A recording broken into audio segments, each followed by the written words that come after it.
Македонците се повеќе купуваат од интернет продавници. Зголемена е електронската продажба за 36%, или вкупно македонците во 2016 година потрошиле 85 милиони евра, кога станува збор за електронската продажба.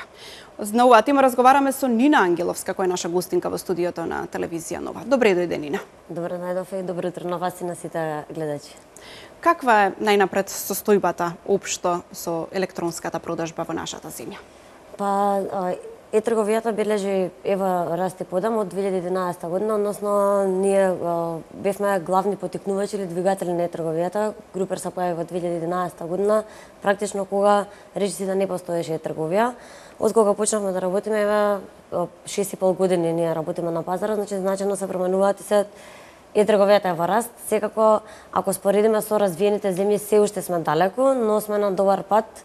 Сме тргнати да ја развиваме трговијата и да се приближуваме кон развиените земји, но сепак ако погледнеме колку е населението купува онлайн, еве и на графикот кој го изработивме ние кои стои позади него Групер, инаку ние анализираме постојано трговијата. Јас како моја област ја постојано следиме, анализираме и известуваме за истата.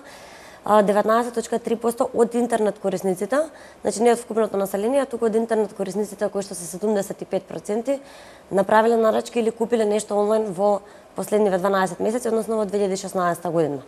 Од каде ти се изворите на информации кога го правиш ова истражување? Ова се комбинација на податоци од Државен завод за статистика и Народна банка на Република Македонија. Тие се извештаи за платни системи, типови на уреди, со кои уреди се купува, колку е вредноста на трансакциите, број на трансакциите, и тие податоци се обработени за да се изработи на, да кажеме, преглед на трговијата, каде се движи и каква била во 2016 година. Нина, од кои фактори зависи воопшто состојбата на електронската продажба?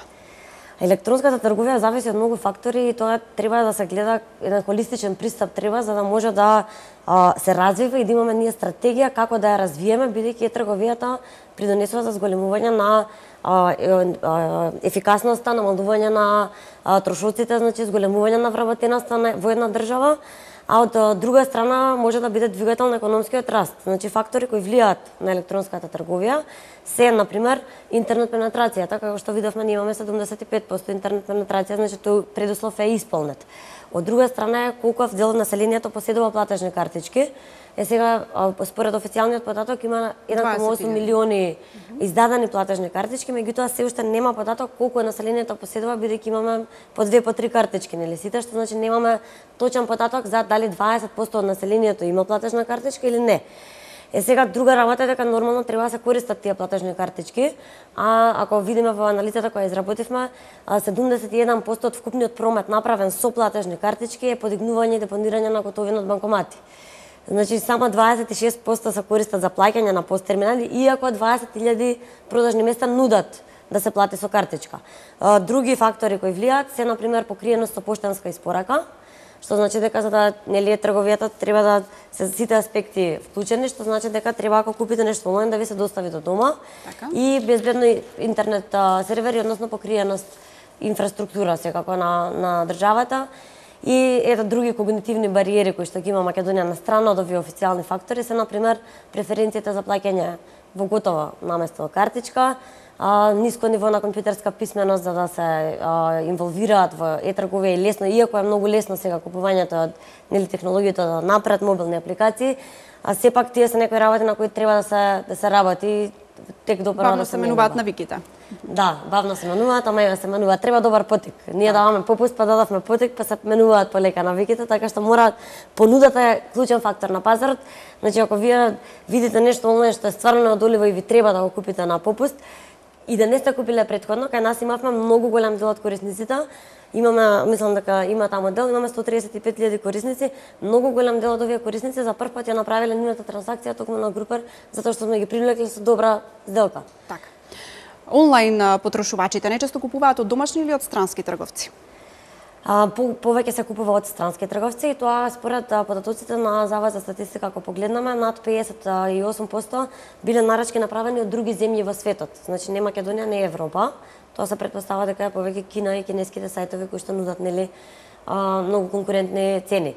А од друга страна, ако ги погледнеме во обрт податоците од Народната банка, над 70% од вкупниот обрт кој го потрошиле македонците во 2016 е кон странски продавници, што значи дека повеќе се купува од странските продавници. Секако се купува од македонските, значи ако е 70 и нешто проценти, 72% од странските, остануваат околу 28% или 25 милиони евра од овие 85 милиони евра потрошени се на македонски, односно кон домашните трговци.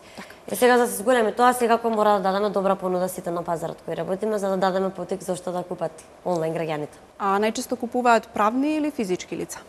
Најчесто купуваат физички лица, значи ако споредиме физички и правни лица, и секако логично и многу помал број на издадени картички се кон правни лица, но сепак правните лица повеќе купуваат од домашните трговци отколку од странските трговци. Сепак незначително учеството на трансакциите од правни лица наспроти физички лица. Нина, ти благодарам за гостувањето во вестите на телевизија Нова. Ви благодарам вас.